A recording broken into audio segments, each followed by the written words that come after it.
Cristo Jesús. Todos juntos decimos amén.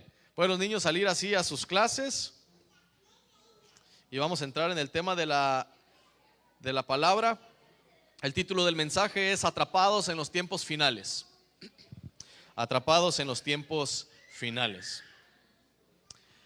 Estos tiempos, hermanos, en que estamos son peligrosos, muy peligrosos. Si miramos a nuestro alrededor, podemos ver un mundo cada vez más malvado, más oscuro. Percibimos los corazones de las personas con más odio, específicamente contra Dios por tanta maldad y sufrimiento que ven. Corazones fríos, gobiernos corruptos. Vemos que los perversos se levantan y están censurando a los justos, están burlándose de lo que es bueno. Dios es relegado, es mandado a una esquina, a un rincón. No se le hace caso. De hecho, el mundo pide a gritos que Dios guarde silencio, piden que Dios calle. Y también los cristianos, para vergüenza nuestra, muchas veces guardamos silencio y hablamos poco por temor, por miedo al ser ridiculizados, por miedo a qué podemos perder. Pero estos son días que están predichos en las Escrituras. Dios nos dice que Él va a terminar con la maldad de este mundo, hermanos, y va a traer la luz de su reino a la tierra. Pero antes de que venga su luz, tiene que reinar primero una gruesa oscuridad, una densa oscuridad. El mundo no está esperando que Jesús vuelva. De hecho, se ríen de la idea de que Jesús vaya a volver. Hay muchos cristianos que tienen dificultad en aceptar que Jesús vendrá por su iglesia. Ellos creen en las mentiras de los burladores que preguntan: ¿dónde está la promesa de la venida de Jesús? No, que Jesús iba a venir. ¿Cuántos cristianos han muerto pensando que Jesús va a venir? Se burlan, cuestionan, preguntan. Pero Jesús prometió volver por aquellos que le aman. Y vemos que los profetas del Antiguo Testamento hablaban de dos llegadas del Mesías, dos venidas de Jesucristo. Una para salvación, la cual ya sucedió, y otra para juicio, que es lo que viene. Leemos en las palabras del apóstol Pablo una afirmación que Jesús viene por su iglesia. Y esta es una doctrina que Jesús personalmente le dijo al apóstol Pablo. Si vamos a 1 Tesalonicenses 4, versículos 15 al 18, vamos a leer las palabras que el mismo Señor le habló al apóstol Pablo. 1 Tesalonicenses 4, del 15 al 18.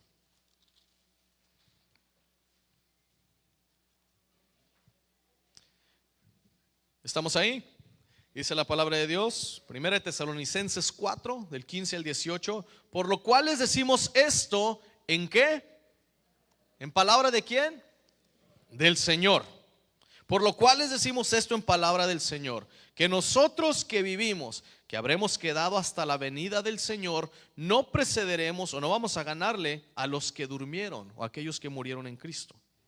Porque el Señor mismo, con voz de mando, con voz de arcángel y con trompeta de Dios, descenderá del cielo, y los muertos en Cristo resucitarán primero.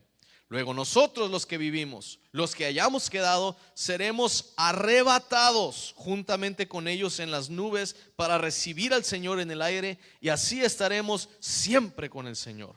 Por tanto, aliéntense los unos a los otros con estas palabras. Dense ánimo unos a otros con estas palabras. Hay quienes afirman que el rapto no es bíblico, que no aparece en la Biblia, que la Biblia no enseña que habrá un rapto.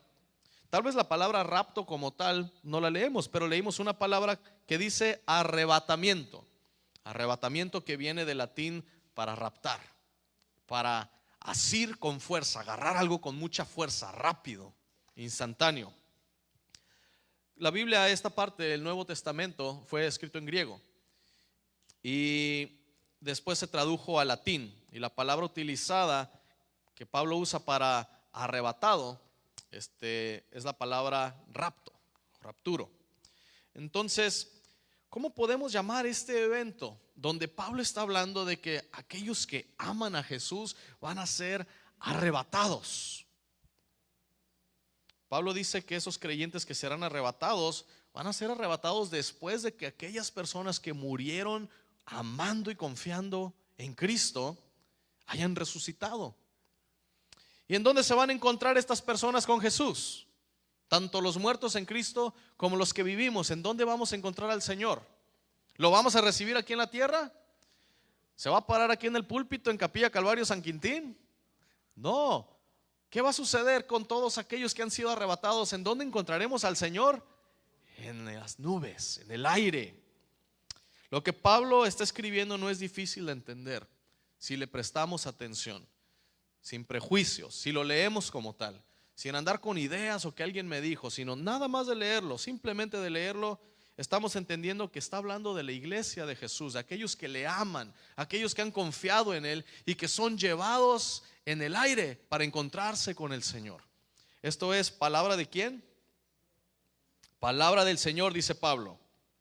De lo que Pablo está escribiendo, describe claramente que los muertos que creyeron en Jesús para su salvación antes de morir, y también los vivos que han creído en el Señor para salvación y que aman al Señor, vamos a encontrarnos con Jesús en la atmósfera de esta tierra, en un evento muy específico. Esto es lo que nosotros llamamos el rapto. Le hemos puesto este nombre, pero este es un evento bíblico. Jesús va a venir, decían los profetas del Antiguo Testamento, a la tierra por dos motivos. Hay dos venidas. La primera fue ¿para qué? Salvación. El Señor vino a esta tierra a salvarnos. Y la segunda es ¿para qué? Para juicio. Él viene a juzgar a las naciones. En el arrebatamiento, el Señor no va a pisar la tierra. Nosotros, la iglesia, seremos llevados a Él en las nubes, en el aire. Pero cuando el Señor traiga juicio, Él va a venir a esta tierra. Entonces, tengamos cuidado de no confundir. Cuando el Señor llama a su iglesia, la iglesia es sacada de la tierra. Por eso lo llamamos el rapto, que el Señor nos va a tomar para Él. Pero la segunda venida del Señor es una venida a esta tierra a traer su juicio. Y hablando de la segunda venida de Jesús, Él habló mucho sobre esta venida y lo que va a hacer. Vamos a Lucas 24 y vamos a leer el versículo 51. Lucas 24, 51. Estamos en los versículos finales antes de que el Señor regrese a su reino celestial. Vamos a leer el versículo 50. El título de este pasaje es la ascensión. Lucas 24, 50 en adelante. Y los sacó fuera hasta Betania, y alzando sus manos los bendijo. Y aconteció que bendiciéndolos, ¿a quiénes? A sus discípulos, se separó de ellos y fue llevado ¿qué? Arriba al cielo. Esta es la última imagen que nos da la Biblia de Jesús en la tierra. Justo antes de Él regresar al cielo, Él bendice a sus discípulos y después ellos le ven ascender. Se separó de ellos y fue llevado arriba al cielo. Esto es lo que nos dice la palabra de Dios. Ahora, ¿en dónde sucedió esto? ¿En qué lugar estaba Jesús? Bueno, la Biblia nos dice que después de la última cena, poco antes de que Jesús fuera hacia la cruz, Él estaba en un monte llamado, ¿en el monte de qué? De los Olivos, con sus discípulos, y les pidió que oraran por Él. Después fue traicionado, fue llevado prisionero, fue crucificado. 3 días después Él resucita. Y Jesús permaneció en la tierra durante 40 días después de haber resucitado y confirmó que Él estaba vivo ante más de 500 testigos presenciales. Ninguno de estos 500 testigos negó que Jesús haya resucitado. No hubo uno solo que dijera, ¿sabes qué? Jesús no resucitó. Todos afirmaban, yo lo vi. Más de 500 personas testificaron que vieron a Jesús vivo. Nunca contradijeron que había resucitado de entre los muertos. No los compraron. Y muchas personas dieron sus vidas creyendo y afirmando esta verdad. Y las instrucciones finales de Jesús a sus discípulos era: permanezcan en Jerusalén y van a recibir una promesa, la promesa del Padre, que era la venida ¿de quién? Del Espíritu Santo. ¿En cuál día? El día del Pentecostés. Y después de haber estado vivo 40 días aquí en la tierra, el Señor nos dice aquí en Lucas 24, 51 que hizo ¿qué? Fue llevado ¿a dónde? Arriba al cielo. El Señor Jesús ascendió nuevamente al cielo. ¿Desde dónde? ¿Saben en dónde estaba? Vamos a brincarnos un poco más adelante al libro de los Hechos. Hechos 1, versículos 9 al 12.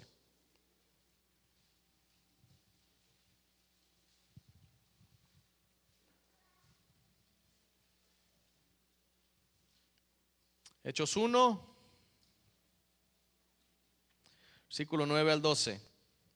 Y habiendo dicho estas cosas, viéndolo ellos, aquí estaba hablando Jesús, y habiendo dicho estas cosas, viéndolo ellos, fue que alzado, lo vieron flotar en el aire, y le recibió una nube que le ocultó de sus ojos. Y estando ellos con los ojos puestos en el cielo, entre tanto que él se iba, he aquí se pusieron junto a ellos dos varones con vestiduras blancas, los cuales también les dijeron: varones galileos, ¿por qué están mirando el cielo?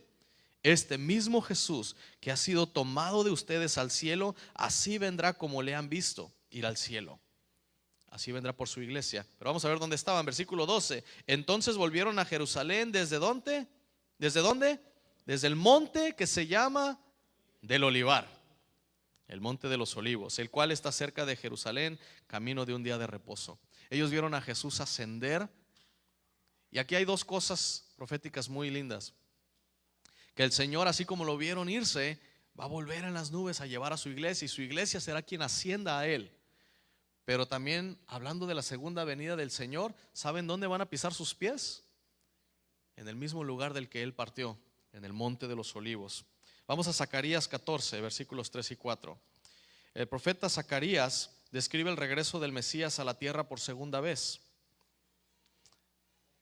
Y el lugar en el que va a pisar el Mesías cuando vuelva por segunda vez es el mismo lugar, el lugar exacto de la partida de Jesús. ¿El monte de qué? De los olivos. Vamos a Zacarías capítulo 14, versículos 3 y 4.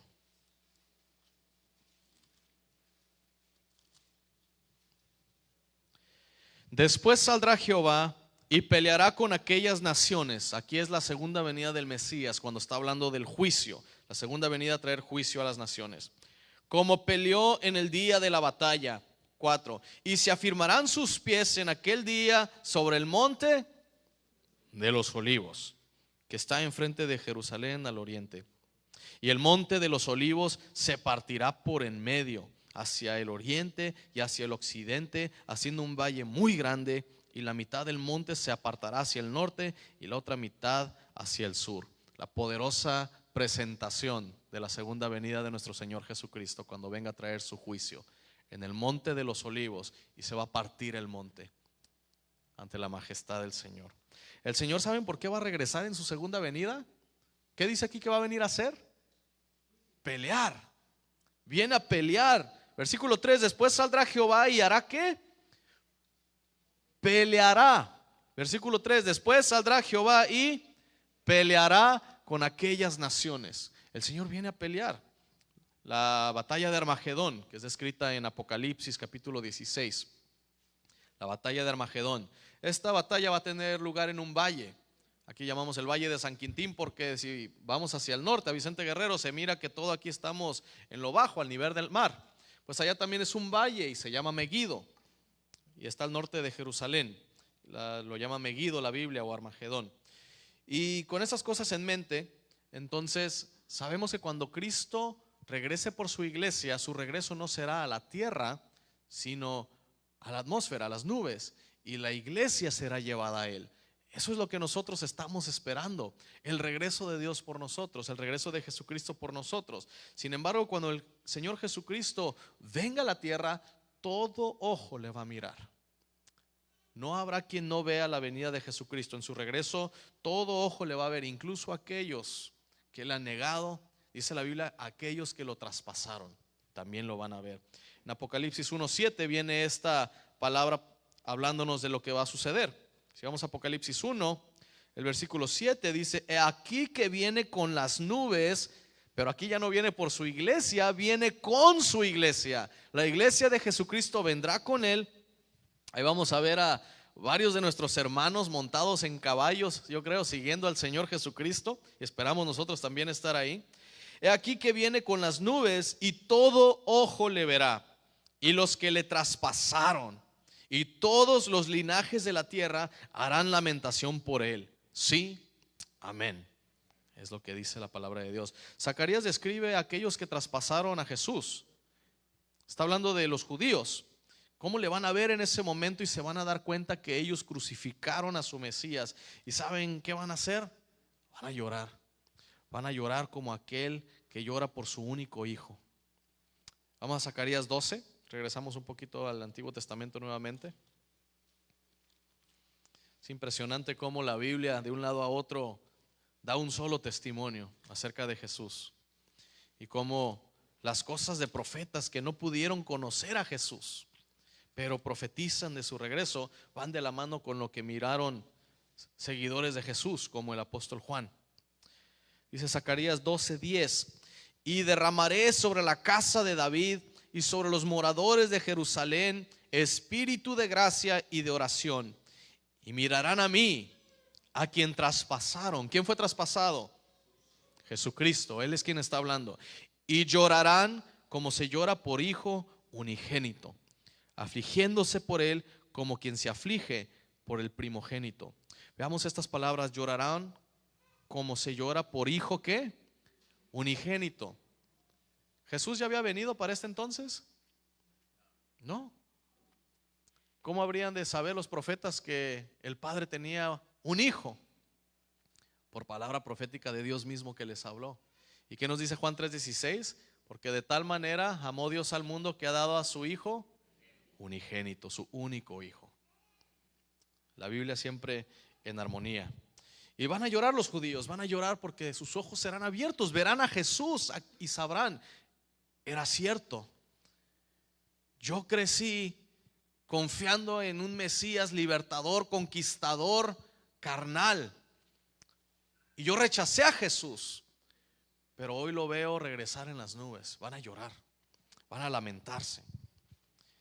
Jesús va a regresar a establecer su reino en la tierra, y esto es profetizado cientos de años atrás. Si vamos al Salmo capítulo 2, ese es un salmo impresionante porque habla de cómo Dios ve a las naciones y cómo las naciones están empedernidas, están juntas contra Dios. Y lo vemos en todos los movimientos modernos hoy en día. Las iniciativas, los programas, las tendencias van contra el Señor. Van contra el Señor Jesucristo. Van contra su palabra. ¿Qué dice el Salmo 2, versículos 1 al 4? ¿Por qué se amotinan o por qué se enfurecen las gentes y los pueblos piensan cosas vanas o están tramando cosas vanas? Se levantarán los reyes de la tierra y príncipes o gobernantes consultarán unidos contra Jehová y contra su ungido. Los gobernantes van a consultar juntos contra el Señor y contra su Hijo, diciendo: rompamos sus ligaduras y echemos de nosotros sus cuerdas. Hay que quitarnos estas ataduras que tenemos, y así como nos tiene amarrado, nos vamos a quitar eso. El que mora en los cielos, ¿qué hará? Se reirá. El Señor está sentado sobre los cielos, Él se va a reír de ellos. El Señor se burlará de ellos. La tierra hoy en día, buscando tener control y hacer a un lado a Dios, Dios los ve y se ríe de ellos. El Señor puede ver.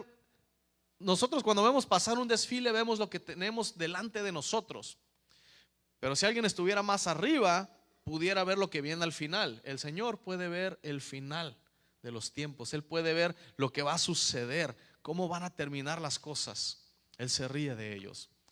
Y sabe, nosotros también podemos saber cómo van a terminar porque tenemos la palabra de Dios. En ella el Señor nos habla la verdad, nos dice lo que viene. Dios tiene a estos que piensan que pueden evitar que Él cumpla lo que ha prometido, los tiene en escarnio. Él se burla, se ríe de ellos, de sus intentos patéticos de tratar de rebelarse y evitar que suceda lo que Dios ya ha determinado que viene sobre de esta tierra. Es como las personas tratando de ver cómo podemos vivir más tiempo, cómo podemos perseguir esa mentada como vida eterna aquí en la tierra, vivir para siempre. Jamás lo vamos a lograr. El Señor ya ha determinado el número de nuestros días. Cuando Jesús venga por segunda vez, Él va a venir con aquellos que le aman. Su iglesia vendrá con Él. Los ejércitos celestiales vendremos con Él. Los ángeles también. Y pisará la iglesia con el Señor. El Señor vendrá sobre el valle de Megido, que está al norte de Israel. Y ahí los ejércitos del mundo lo van a estar esperando. Ellos van a creer que pueden contra Dios. Me imagino que van a tener todo tipo de armamento nuclear, bombas, cosas pensando, esto pudiera destruir el planeta Tierra, pero ¿saben qué? Lo vamos a usar para destruir a Jesús cuando venga. Esa va a ser la mentalidad de ellos, que van a poder derrotar a Jesús y van a estar convencidos de que va a funcionar, si no, no saldrían. Están cegados por su amor al pecado y por su odio contra Dios y contra su ley, completamente cegados. Ellos creen que van a poder ir contra Dios. Y Jesús simplemente va a hablar y todos aquellos ejércitos reunidos van a ser sacrificados. La sangre que va a ser derramada. ¿Han pisado alguna vez o han visto una carnicería? ¿Cómo se ve el piso de sangre a veces? ¿O una sala de matanza? Esto no va a ser cualquier carnicería. El nivel de la sangre va a tener 1,5 metros de profundidad y más o menos una distancia de aquí hasta San Diego, como 320 y tantos kilómetros aproximadamente. La sangre derramada, imagínense cuántas personas van a creer que pueden derrotar a Jesús y su sangre va a llenar la distancia de aquí a San Diego por 1,5 metros. ¿Cómo no se va a reír de ellos el Señor, hermanos? ¿Qué somos nosotros ante el Señor? ¿Qué decía David? Que ante Dios él era un ¿qué? Un gusano. ¿Qué somos ante Dios?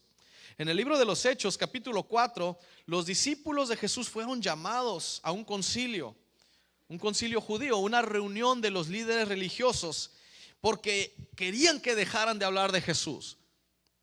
Imagínense que nos llega aquí un aviso de parte del gobierno que se prohíbe que hablemos y prediquemos la Biblia porque atenta contra los derechos humanos. Que esto viene desde derechos humanos y de la ONU. Que se cese de predicar lo que habla la Biblia porque es discurso de odio. ¿Seguiríamos reuniéndonos, hermanos? El domingo después de que nos haya llegado este aviso, esta sentencia, ¿tendríamos la misma cantidad de hermanos aquí? Solamente el Señor lo sabe. Ahí se va a saber si amamos al Señor o nos amamos a nosotros mismos, hermanos.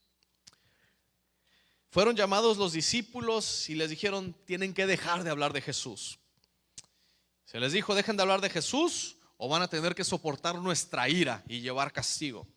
Pedro y Juan, líderes entre los discípulos, se pararon frente de estos hombres y les dijeron, no podemos oponernos a la venida del reino de Dios, no podemos impedir todo lo que Él ha determinado que va a suceder. Y después Pedro va a recitar el salmo que acabamos de leer, el Salmo capítulo 2, respecto a la segunda venida de Jesús. Vamos a leerlo, Hechos 4, vamos a leer del versículo 18 en adelante. El discurso que va a dar aquí el apóstol Pedro.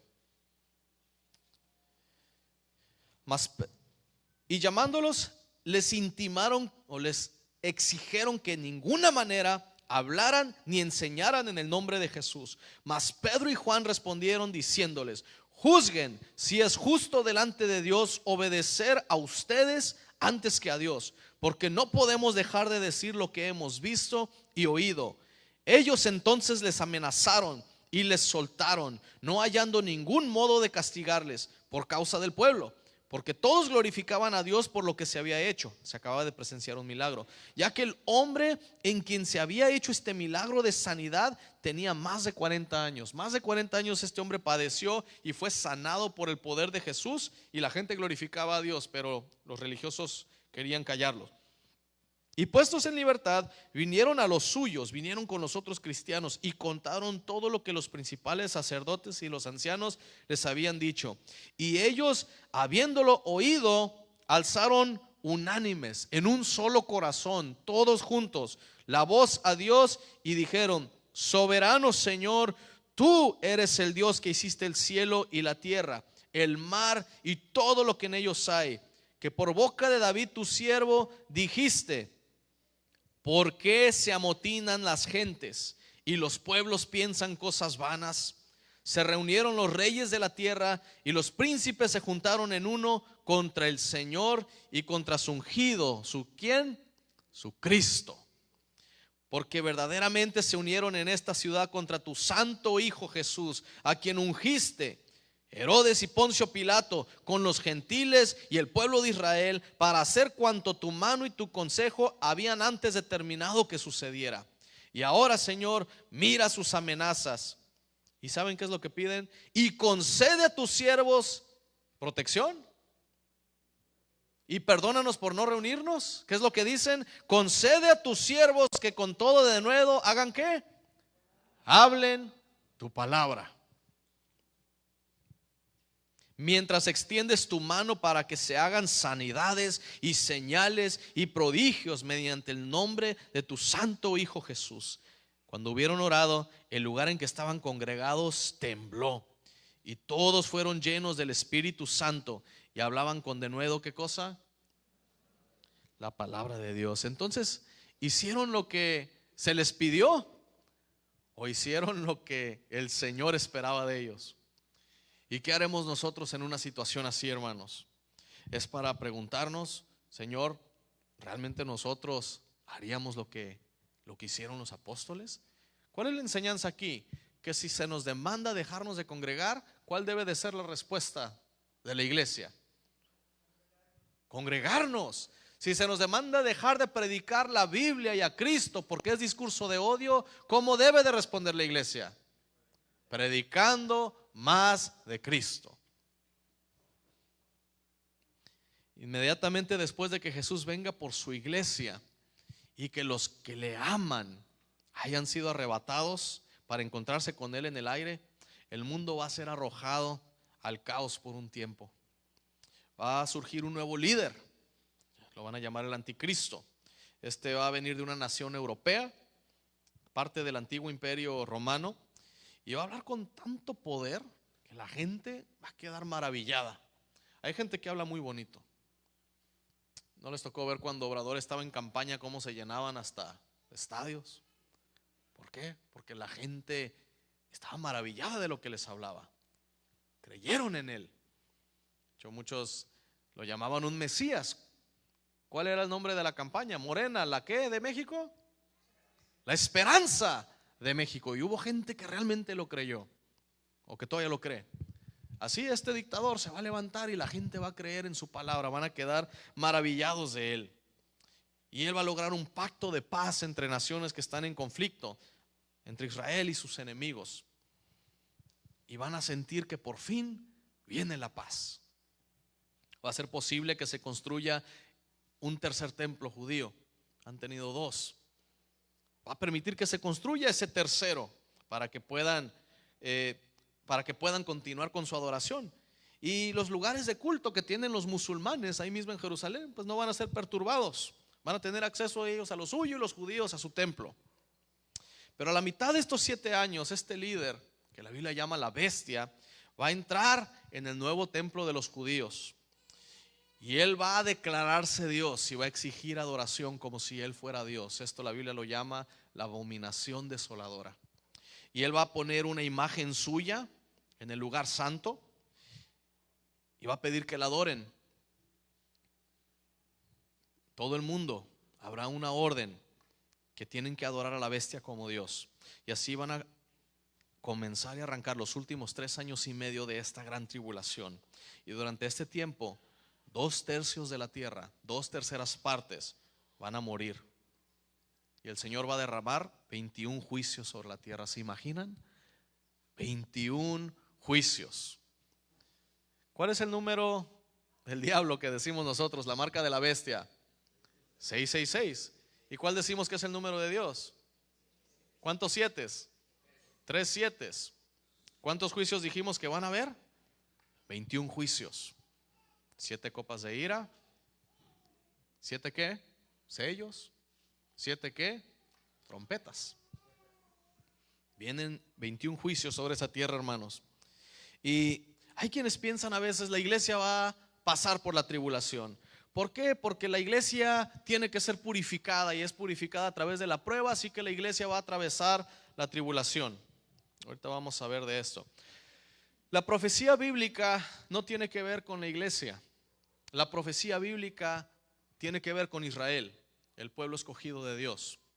El periodo de la iglesia donde entramos nosotros, donde Cristo viene y predica arrepentimiento para salvación, es el tiempo que llamamos de los gentiles. Como Israel no creyó, entonces el Señor mandó a sus discípulos a ir a los gentiles, a las naciones que no eran de Israel, que no eran Israel, a gente no judía. Y gracias a eso nosotros, por la gracia de Dios, podemos recibir este regalo de salvación que Él ha dado. Y al creer en Él, el Señor nos da una promesa, que Él vendrá por nosotros antes de que Él vaya a juzgar este mundo, porque el Señor no va a juzgar el mundo habiendo justos en ellos. ¿Recuerdan cuando a Abraham le es dicho que Dios iba a destruir Sodoma y Gomorra? Y que dice: Señor, si hay en esta ciudad, tal vez hay, no sé, 100 justos, ¿destruirás por 100 justos, Señor? ¿Y qué le dice el Señor? Que por esos justos no la va a destruir. ¿Y hasta dónde bajó el número? ¿Se acuerdan? Hasta 10. ¿Habían 10, hermanos? No habían ni 10. Pero ¿destruyó el Señor esa ciudad con esos 7 justos que habían? No. ¿Qué hizo el Señor? Lo sacó. El Señor, antes de que venga a juzgar esta tierra, va a sacar a su iglesia, hermanos. La profecía que nos es dada en la Biblia gira en torno a Israel, a Jesucristo y a Israel. El tema central es que todo esto ocurre alrededor de Israel. Hay una profecía en Daniel capítulo 9, se llama la profecía de las 70 semanas. Las 70 semanas, cada semana son 7 años. La palabra semana es como si habláramos de un periodo de 7 años en lugar de decir una semana. Entonces hay 70 periodos de 7 años. ¿Cuántos años son? 490. De estos 490 años profetizados, o de estas 70 semanas, 69 ya se cumplieron, que son 483 años. Quedan 7 años. ¿Saben cuáles 7 años son esos que faltan? La tribulación. Y después de esos 7 años vendrá el Señor. Esos 7 años no tienen que ver con la iglesia. Cuando la iglesia más bien sea llevada al tiempo, va a iniciar ese conteo de esos últimos 7 años en los que el Señor va a venir a juzgar la tierra. Entonces, hasta que Jesús no haya llevado a su iglesia consigo, hasta que no suceda el rapto, hasta que no hayamos sido sacados de aquí, arrebatados, raptados, el Señor no va a derramar su juicio sobre esta tierra. Porque este es un tiempo en donde la ira de Dios se va a derramar. Y aquellos que han creído en Jesús para su salvación no pueden estar aquí cuando el Señor derrame su ira sobre la tierra. La ira de Dios por los pecados ya fue derramada sobre Jesús en la cruz. ¿Cuántos dicen amén? Entonces no queda más ira para aquellos que han aceptado a Jesús como su Salvador. Y es por esta razón que Pablo nos dice, después de decirnos que seremos arrebatados, que Dios no nos ha puesto para ira, sino para alcanzar ¿qué? Salvación. Entonces el Señor, después de que nos arrebate, podrá derramar su ira. Ahora, todos aquellos que han aceptado a Jesús como su Salvador y que creen en Él sinceramente para salvación, seremos arrebatados en este evento, en este arrebatamiento. Pero aquellos que se niegan a creer en Jesús se van a quedar. Dios le ha dado a este mundo de Jesús para acá casi 2000 años para creer en Él, para que nadie tenga por qué quedarse y sufrir esta tribulación que viene. Pero aquellos que niegan esta enseñanza de que la iglesia será arrebatada, entonces tienen que explicarnos por qué el Señor, a nosotros que hemos creído en Él y que amamos su venida, nos va a castigar con los pecados de este mundo cuando nuestros pecados ya fueron perdonados en la cruz, en el momento en que nosotros creímos en Él para salvación y vida eterna. El Señor no va a dejar a su iglesia en la tribulación, hermanos. Va a llevarla y sacarla de esta tierra. Seremos quitados de aquí antes de que la ira de Dios sea derramada, antes de que comience su ira en la gran tribulación.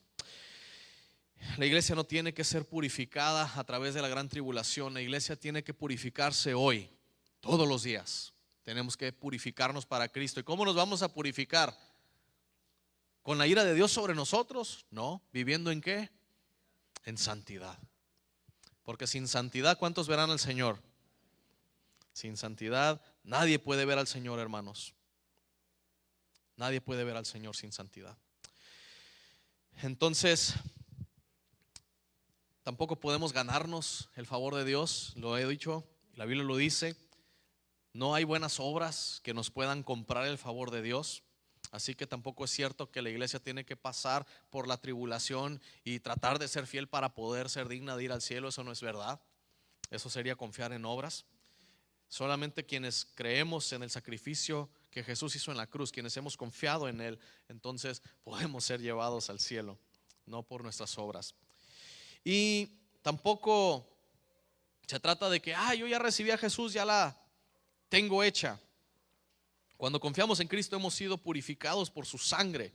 Él limpia nuestros pecados. Entonces, ¿cómo alguien que ha sido limpiado por la sangre de Jesús puede persistir en el pecado? Dice la Biblia. ¿Cómo podemos seguir como marranos en el lodo, en el fango, si el Señor nos ha limpiado? No se puede. Tenemos que vivir en santidad. Colosenses 2, del 8 al 10.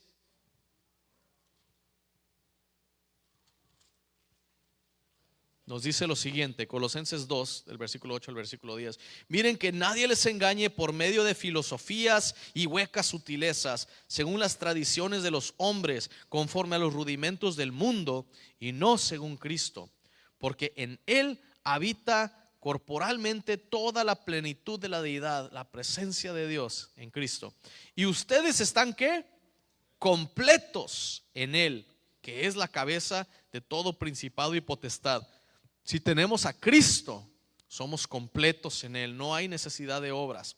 La iglesia no va a pasar por la tribulación, hermanos. Habrán quienes sean salvos durante la tribulación, eso sí es cierto. Pero la bestia los va a matar por su fe. Eso es lo que dice la Biblia. Vemos que estos individuos van a estar allí en el cielo y van a estar sentados debajo del altar de Dios. Y van a clamar: Señor, ¿hasta cuándo no vas a juzgar y vengar nuestra sangre de nosotros quienes creímos en ti y lo pagamos con nuestras vidas? Pero esta no es la iglesia. Estos son quienes llamamos los santos de la gran tribulación, quienes después de que Cristo haya venido y raptado su iglesia y se hayan quedado, se van a arrepentir, van a confiar en Cristo. Los cristianos tibios, los que le dieron la espalda a Cristo y amaron este mundo, los que sabían de Cristo pero jamás hicieron el compromiso de seguirlo, los que lo rechazaron pero al final se dan cuenta que lo que la Biblia dice es verdad. Ellos van a confiar en Cristo, lo van a confesar como Señor y Salvador, pero van a tener que sellar su testimonio en sangre. La bestia los va a matar. Apocalipsis 6, versículos 9 al 11.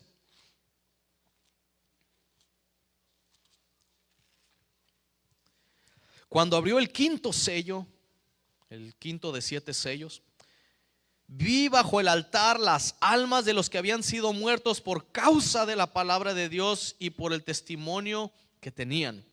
Y clamaban a gran voz diciendo: ¿hasta cuándo, Señor, santo y verdadero, no juzgas y vengas nuestra sangre en los que moran en la tierra? Y se les dieron vestiduras blancas. ¿Por qué? Porque confiaron en Cristo y fueron vestidos de la justicia de Cristo. Y se les dijo que descansaran todavía un poco de tiempo, hasta que se completara el número de sus consiervos y sus hermanos, que también habían de ser muertos como ellos. Esto habla de una gran cosecha de almas, hermanos. Esto es lo que tal vez deberíamos de considerar un avivamiento. Personas viviendo para Cristo, con la disposición de morir por Cristo. Y tal vez habían unos clamando por justicia, pero el Señor les dijo: esperen, vienen más, espérense hasta que se complete ese número. Sí habrá un avivamiento y habrá una cosecha, hermanos, pero lo van a sellar en sangre. Si no podemos vivir para Jesús ahorita, hermanos, antes de que seamos arrebatados, ahorita que la tenemos fácil, ¿cómo será posible que podamos vivir para Jesús durante un tiempo donde sabemos que si yo confieso a Jesús, me será quitada mi cabeza? ¿De verdad queremos esperarnos a eso, hermanos? No juguemos con fuego. Nos vamos a esperar a que me digan, confiesa a Jesús como tu Salvador y te corto la cabeza. ¿Queremos esperar a eso? Vamos un poco más adelante, Apocalipsis 20, versículo 4. Y vi tronos, y se sentaron sobre ellos los que recibieron facultad de juzgar. Y vi las almas de los quienes, de los decapitados por causa del testimonio de Jesús y por la palabra de Dios, los que no habían adorado a la bestia ni a su imagen, y que no recibieron la marca en sus frentes ni en sus manos, y vivieron y reinaron con Cristo. ¿Cuántos años? 1000 años. Hermanos, esto es lo que viene. Ahí será la segunda venida de Jesús y Él va a juzgar la tierra. Y después de que haya destruido los reinos de este mundo, vendrá el periodo que llamamos el milenio, el reinado milenial. Por 1000 años Cristo va a reinar. Y vamos a ver que las almas de todos estos decapitados, que no adoraron la bestia, que no aceptaron la imagen, estas personas que se mantuvieron fieles en medio de la tribulación. Pero hermanos, no tenemos por qué estar ahí. No tienes por qué perder tu cabeza. Si tú pones tu fe y tu confianza en Cristo Jesús hoy, si tú vives para Cristo, si tú eres fiel, porque ¿qué dice la palabra? Que el que persevera hasta el fin, este será salvo. Si tú te mantienes fiel a tu llamado y a este compromiso que has hecho de creer en Cristo, cuando el Señor venga por su iglesia, lo vamos a recibir en las nubes. Esa es la promesa para la iglesia. Pero si yo en este tiempo no estoy honrando a Cristo en mi vida, yo no tengo ninguna garantía de que me voy a ir. El Señor no se va a llevar a nadie por lástima, ni se llevará a nadie por méritos pasados. Si yo en este momento no estoy viviendo para Cristo, si mi vida no es de Cristo y si Cristo no está en mi vida en este momento, yo me voy a quedar. Tengo una segunda oportunidad. Puedo por fin afirmar mi compromiso con Cristo en la tribulación, pero me va a costar mi cabeza. Y si ahorita que no tengo presión, yo no puedo ser fiel a Cristo, imagínense cuando yo sé que me están cazando para cortarme la cabeza por confesar a Cristo. Viene algo duro y difícil, hermanos. Viene un tiempo difícil. Ahorita es donde debemos de tomar la decisión. Mañana puede ser muy tarde. Es más, tal vez ni siquiera lleguemos al arrebatamiento, tal vez nos morimos hoy. Y habrá algo peor que la tribulación. La tribulación son 7 años. El lago de fuego es una eternidad. ¿Realmente queremos una eternidad lejos de Cristo?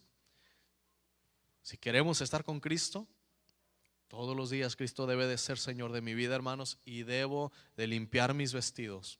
Debo de vivir en santidad, porque sin santidad nadie verá al Señor.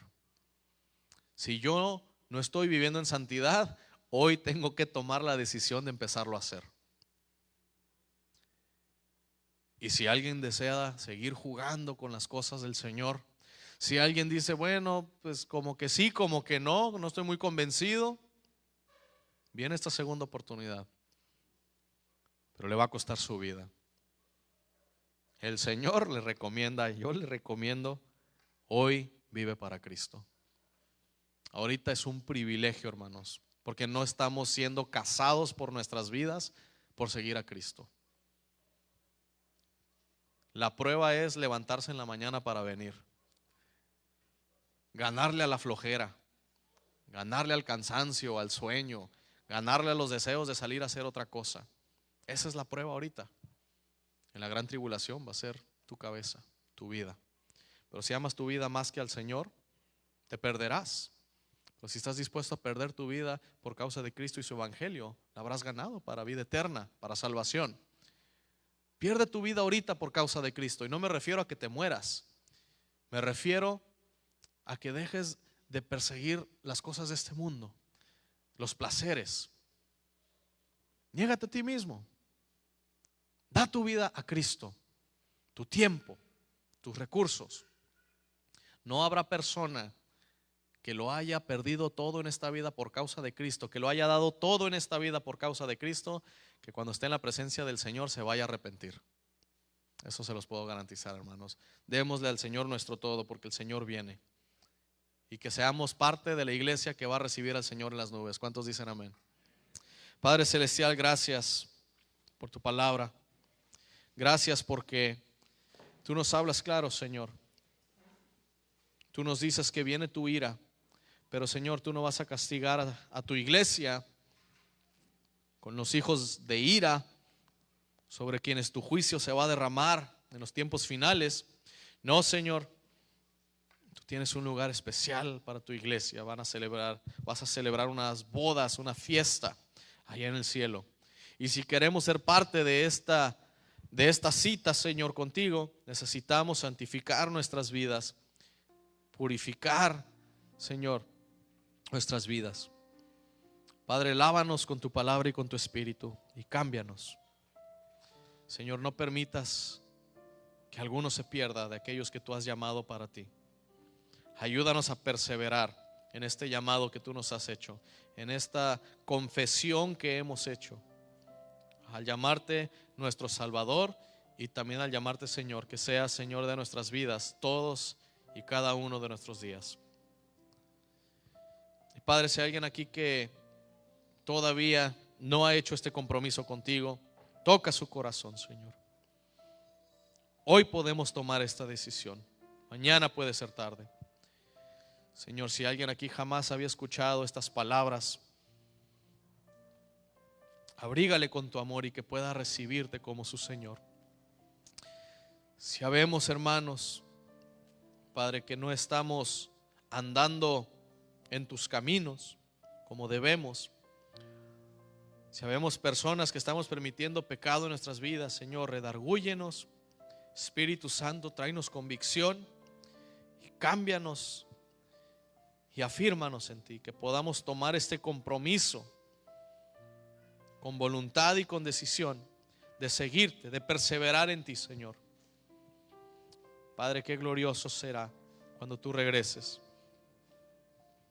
Para unos será terrible. Padre, queremos estar con aquellos que se van a gozar en tu presencia. Guarda tu iglesia, Señor. No permitas que amemos las cosas de este mundo. No permitas que algunos se pierdan por los placeres temporales que ofrece esta vida. Protege a mis hermanos, protege tu iglesia, protege a tus hijos en este lugar, Señor, y en todo lugar. Pero Padre, que no busquemos las experiencias y los placeres, que no estemos buscando el sentimentalismo, Señor. Más bien que creamos tu palabra y la pongamos por obra, porque es palabra tuya, Señor. Bendice a tu iglesia, Padre. Te damos gracias y pedimos que nos afirmes en ti y guárdanos hasta el día de tu venida y permítenos perseverar en ti hasta el día de tu venida. En el nombre de Cristo Jesús. Amén. Hermanos, antes vamos a hacer una última oración también por los hermanos enfermos. Nos han hecho llegar algunas más. Padre, pedimos por aquellos hermanos también que padecen, por las personas que nos piden, por Maita Castañeda, Señor, que le ayudes con estos dolores e infección que tiene, Padre, y le brindes sanidad. Asimismo por el resto de nuestros hermanos aquí, la congregación, aquellos que se duelen, Padre, tráeles alivio, pon tu mano sobre ellos. Y sabemos, Padre, que todas las cosas ayudan a bien para aquellos que te aman. Ayúdanos, Señor Jesucristo, a amarte hasta el día de tu venida. Amén.